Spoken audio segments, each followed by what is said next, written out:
Donc, encore une fois, je vais répéter les mêmes principes fondamentaux pour avoir de la stabilité et de la force. Donc, lors de s'aligner, va commencer par savoir où est-ce qu'on est dans notre base d'appui pour que je reste groundé, ancré, stable, pour être capable par la suite de produire une force sans court-circuit, donc sans compensation. Non, on garde nos articulations bien alignées pour que justement les forces soient bien transmises dans les chaînes musculaires pour garder notre sécurité articulaire et tissulaire. Donc, on va utiliser le deadlift. Ça revient au même principe que le squat. Donc, si je prends une barre, mon deadlift, je vais commencer par traditionnel que j'appelle. Donc, mes genoux, je vais les garder stables avec mon repère languette de soulier.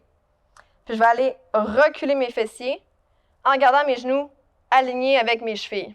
OK? Donc, juste ça, encore une fois, même chose que le squat, c'est une flexion hanche pour être capable de faire descendre mon corps, descendre la charge, la barre. Donc, dans celui-ci, mon but, c'est d'aller étirer l'arrière de mes cuisses, allonger ischio-jambier pour permettre, après, une remontée en extension hanche pour redresser la charge. Tout le long de mon mouvement, je suis encore une fois toujours en contrôle de où est-ce que je mets mon poids dans mes pieds.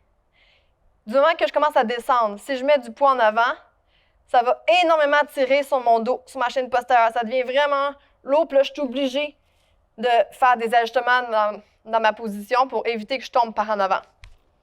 Donc, si je veux être fort, stable, il faut que je mette mon poids, mon centre de masse, dans mes chevilles. Donc, mes orteils sont libres. Check-up qu'on peut faire. Mon poids dans mes chevilles principalement.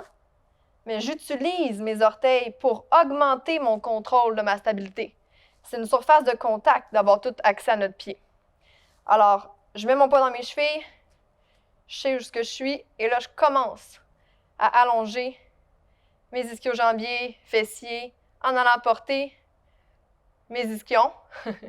Je vais aller spécifier c'est quoi ça veut dire ischion. Donc, c'est un bout d'os en dessous du bassin. La direction de l'os va aller vers le mur en arrière pour me permettre de faire ma flexion dans le deadlift. Quand je parle du deadlift traditionnel, c'est vraiment pour aller chercher seulement la structure ischio-jambier et fessier pour faire mon mouvement. Je pourrais faire une alternative. On a des deadlifts qui sont, après ça, plus stimulants, qui vont aller recruter encore plus au niveau des ischios quand je garde les genoux droits. Et je vais porter les ischions encore vers l'arrière, mais je ne laisse pas mes genoux fléchir. Donc là, habituellement, on a moins d'amplitude parce que ça vient tout de suite tirer davantage sur les ischios. Avec une bonne mobilité, une amplitude complète, on est capable d'aller chercher beaucoup plus de mouvement, donc plus d'amplitude, aller chercher un dos vers l'horizontale, c'est possible. Okay, mais pour l'avoir de qualité, il faut garder notre ancrage, poids dans les chevilles, genoux stables. Donc, on ressente la capacité de contrôler ces articulations-là pour vraiment les localiser l'effort dans les structures musculaires qu'on veut développer, peu importe l'objectif. Donc, deadlift, que ce soit en stiff leg ou les genoux fléchis, ou même le deadlift en haltérophilie, où qu'on va avoir plus cette position-là de départ et qu'on arrive ici aux genoux. Et là, on finit avec l'extension hanche plus deadlift. Donc, l'haltéro va avoir la partie portion 1, squat, et portion 2, extension hanche, qui est plus ici, deadlift. Donc, pour sécuriser votre mouvement, améliorer votre qualité, peu importe que j'ai un dumbbell, un ballon, un kettlebell, une barre, c'est toujours de venir contrôler notre flexion hanche via l'articulation ici, extension hanche, garder mon alignement spinal, donc toute ma colonne vertébrale est capable d'être stable pendant le mouvement. Et là, je vais avoir vraiment les bénéfices de l'entraînement sur les structures que je vais aller développer. On se revoit en séminaire pour encore plus de démonstrations.